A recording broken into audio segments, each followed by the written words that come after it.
മിശിഹായിൽ പ്രിയമുള്ള സഹോദരി സഹോദരന്മാരെ, പ്രിയമക്കളെ, ഇന്നേ ദിവസം ശ്രീ യോഹന്നാൻ അറിയിച്ച നമ്മുടെ കർത്താവ് ഈശോ മിശിഹായുടെ പരിശുദ്ധ സുവിശേഷം 3-ാം അധ്യായം 19-ാമത്തെ വാക്യം. Saint John's gospel chapter 3 verse 19. ഇതാണ് ശിക്ഷാവിധി. പ്രകാശം ലോകത്തിലേക്ക് വന്നിട്ടും മനുഷ്യർ പ്രകാശത്തേക്കാൾ അധികമായ അന്ധകാരത്തെ സ്നേഹിച്ചു.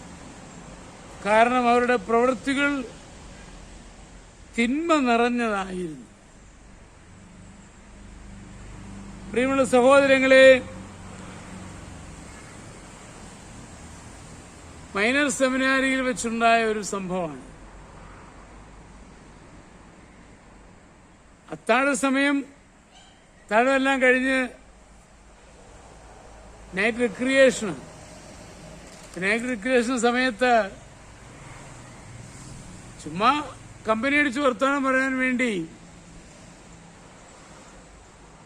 പുറത്തുള്ള ബാസ്കറ്റ്ബോൾ കോർട്ടിലേക്ക് ഇറങ്ങി അവിടെ ഏറ്റവും ഇരുട്ടുള്ള പ്രകാശം അധികം ചരിക്കാത്ത സ്ഥലത്തെത്തി. ഇച്ചിരി വാചകമൊക്കെ അടിക്കാം എന്ന് മാത്രം വിചാരിച്ചുകൊണ്ട് എത്തിയതാണ്. അങ്ങനെ വാചകം അടിച്ചുകൊണ്ടിരുന്നപ്പോൾ റെക്ടസിനത് കണ്ട് പറയുന്നത്, മക്കളെ, നിങ്ങള് വെളിച്ചമുള്ളിടത്തേക്ക് വരിക. അവിടെ എങ്ങാനും വന്ന് പാമ്പോ തേളോ ഒക്കെ കുത്തിയാൽ വിഷമമല്ലേ, വെളിച്ചമുള്ളിടത്ത് വരിക, അവിടെ നിന്ന് നിങ്ങൾ എൻജോയ് ചെയ്തോളൂ എന്ന് പറയുന്നത് ഓർക്കുകയാണ്. പലപ്പോഴും ഞാനും നിങ്ങളും അന്ധകാരത്തെ ഇഷ്ടപ്പെടുന്ന നിമിഷങ്ങളുണ്ടാവാം. എന്നാൽ ഇവിടെ ഈശോ പറയുന്നു, പ്രകാശത്തിലേക്ക് വരിക. കാരണം പ്രകാശത്തെ വെറുക്കുന്നവരാണ്, തിന്മയുടെ പ്രവൃത്തി ചെയ്യുന്നവരാണ്. ഒരു പ്രത്യക്ഷത്തിൽ പ്രത്യക്ഷപ്പെടാൻ അവർക്ക് ബുദ്ധിമുട്ടാണ്. അതുകൊണ്ട് രഹസ്യമായിട്ട് കൂടുതൽ സമയം അവർ ചെലവഴിക്കുകയാണ്.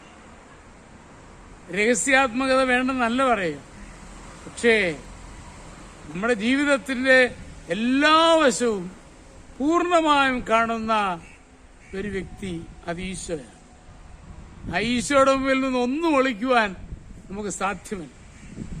ആ ബോധ്യത്തോടെ നമ്മുടെ ജീവിതത്തിന് ഒരു പ്രകാശം ചേർത്തുവാൻ സാധിച്ചാൽ, പ്രകാശത്തിലായിരിക്കുവാൻ സാധിച്ചാൽ അത് നമുക്ക് വിജയമാണ്.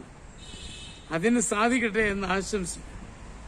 നമ്മുടെ കർത്താവ് ഈശോ മിശിഹായുടെ കൃപയും പിതാവായ ദൈവത്തിന്റെ സ്നേഹവും പരിശുദ്ധാത്മാവിന്റെ സഹവാസവും നിങ്ങളോടുകൂടി ഉണ്ടായിരിക്കും, എപ്പോഴും എപ്പോഴും എന്നേക്കും.